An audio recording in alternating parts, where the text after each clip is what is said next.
সামনে একটা লড়াই আসবে এই দেশের মাটিতেই।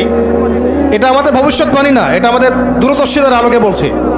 একটা তো লড়াই দেখছেন প্রকাশ্য কুফরির সাথে তাওহীদের লড়াই।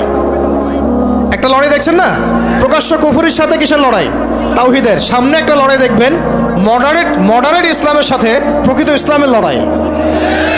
নতুন একটা ব্যাটল দেখবেন সমাজের মধ্যে চলবে, কথায় কলমে, টকশোতে, ময়দানে, ওয়াজ মাহফিলে, সব জায়গায় দেখবেন একটা নতুন ব্যাটল সামনে আসবে। মডারেট ইসলাম মানে সুশীল মার্কা ইসলাম, বুঝেন নাই?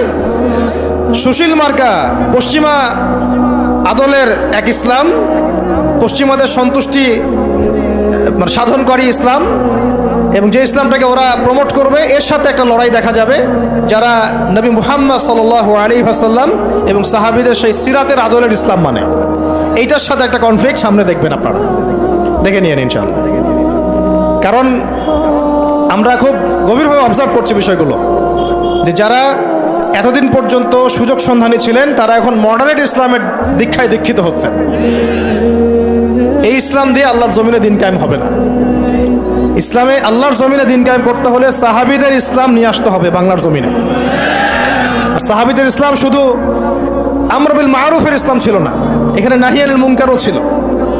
মানে আপনারা হয়তো বোঝেন নাই, মানে শুধু সৎ কাজে আদেশের ইসলাম ছিল না, বরং অসৎ কাজে নিষেধের ইসলামও ছিল। শুধুমাত্র আমরা ভালো ভালো কথা বলবো, অন্যায় নিষেধ করব না, শুধুমাত্র তাবলীগের কথা বলবো, আল্লাহর জমিনে দিন কায়েমের কথা বলবো না, প্রয়োজনে আমরা জুলুমের বিরুদ্ধে দাঁড়িয়ে যাব না, জালেমের বিরুদ্ধে প্রতিবাদ করব না, এইরকম ইসলাম, এইরকম মানহাজ দিয়ে আপনি বাংলাদেশের জমিনে দিন কায়েম করতে পারবেন।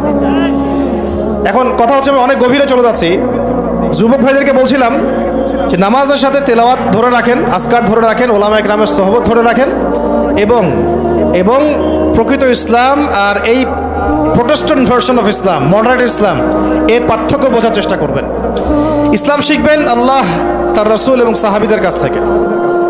ইসলাম আমাকে পশ্চিমাদের কাছ থেকে শিখতে হবে না, ভারতের কাছ থেকে শিখতে হবে না, এই সুশীলদের কাছ থেকে শিখতে হবে না, এই মুনাফেক মার্কা বুদ্ধিজীবীদের কাছ থেকে শিখতে হবে না।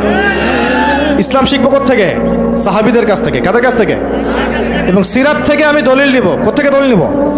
সিরাত থেকে, কোরআন থেকে এবং সুন্নাহ থেকে আমি দলিল নিব। আমি পশ্চিমাদের থেকে দলিল নিব না। একটা বিষয়ে স্পষ্ট মনে রাখবেন, ওরা যে ইসলামটাকে প্রমোট করবে, নিঃসন্দেহে সেই ইসলামের মধ্যে আব্দুল্লাহ বিন উবাইয়ের একটা মানহাজ থাকবে। ওদের ইসলামের সাথে আব্দুল্লাহ বিন উবাইয়ের মানহাজ জড়িত থাকবে। খবরদার এই ট্র্যাপে পা দিবেন না। আল্লাহ পাক আপনাদেরকে হেফাজত করেন, আমিন।